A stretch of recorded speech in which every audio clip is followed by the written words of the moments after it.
Study Unit 5, Lecture 3.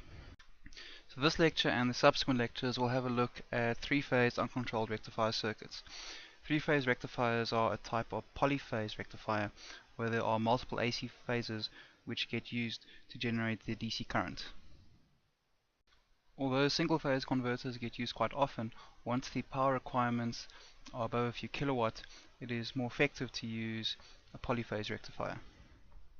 So before we get into the circuits, there are a few assumptions that need to be made, and the first is that all the loads for the three-phase converters will be highly inductive loads with a constant DC current. One of the characteristics that will get used one of the parameters that will get used to characterize the different three-phase conversion topologies that will be looked at is the MMF. The magnetomotive force can be thought of the force which drives a magnetic flux through magnetic circuits, although this is technically a misnomer. The term was defined in the similar way that electromotive force was defined, but there is no direct analog to currents and voltages in the circuit. To avoid referring to MMF as a distinct force which can be experienced in the circuit, a more correct definition would be the mathematical one, which is the closed loop integral of the field along some length. So from this, the MMF represents a hypothetical magnetic charge that would be gained by some particle as it goes around the loop. It's important that this theoretical magnetic current is not the same as an actual magnetic current, which is a real thing that is present in the circuit. In the different type of rectifiers which are considered, there are different transformer topologies, and because these transformers consist of inductive loops, magnetomotive force is an important characteristic which defines how these loops work. Shown here in this diagram is a three-phase half-wave rectifier which has three individual phases. In this circuit, the power is transformer coupled into the voltage converter. So each coil of the converter will have an appropriate matching coil on the other side of the transformer, and the secondary coils, or the grouping of secondary coils of the transformer, will be star connected to form the neutral terminal. So how this circuit works, it is much the same way as the single-phase half-wave transformer or half-wave rectifier. At some point, one of these phases will have a higher voltage than the other phases, and that will cause the diode in that branch for that phase to turn on and conduct. So in this example, there is a red, yellow, and blue phase. The red phase will get to the highest voltage first, which will turn on diode R, and this will cause current to conduct here through the load and then back to neutral. As the voltage on this phase starts to decrease, voltage at the yellow phase will start to increase, and then diode B will start to conduct. And similarly, diode C for the blue phase will start to conduct. For this type of behavior to happen, each of the phases needs to be 120 degrees apart, or 2 pi over 3 radians apart. With this phase spacing, the peak of each phase will be equally spaced in a single cycle.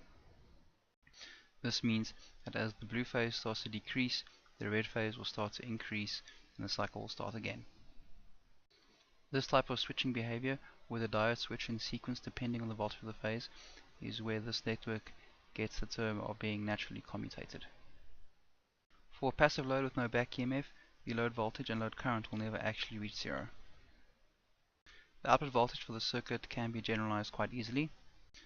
The output voltage is similar to the output voltage for a single-phase circuit. There is the periodic expression for the AC source, but the fact that there are now multiple phases, or multiple waveforms with multiple phases, needs to be taken into account. So this is done by expressing the output voltage as 1 over 2 pi divided by p, multiplied by the integral from minus pi over p to pi over p of the periodic function. For a three-phase converter, p is simply substituted by 3, and the output voltage simplifies to 1.17 times the peak of the input AC current for the DC voltage. An advantage of this type of configuration is that it generates very stable output voltages and output DC currents. Of course, there is still some AC component, but the extent to which this AC component contributes to the output ripple is not as severe as a single-phase converter. This can be seen when looking at the form factor and the ripple factor for the half-wave three-phase rectifier. The form factor is very low, being only 1.01, which results in incredibly low ripple factor of 0.185 when compared to the single-phase converter. Shown here is a three-phase full-wave rectifier. There are some parallels which can be drawn for the the full-wave rectifier for a single phase, in that each phase goes to the leg of a bridge. So in this circuit, it's assumed that the load is a resistor and inductive load. An advantage of this arrangement is that no neutral is necessary. So the circuit operation is actually fairly simple. If we take, for example, the red phase, the AC voltage will increase, which will forward bias diode 1. Current will flow through diode 1 through the load. The next phase, the yellow phase, coming in at node B, will be negative relative to phase A, and this will forward bias diode 6, so the current will now flow back in through diode 6. But as the yellow phase increases, diode 2 starts to conduct, current will flow through the load and then back into the blue. And as the blue increases, flow through the load and then back into diode 4 at node A through the red.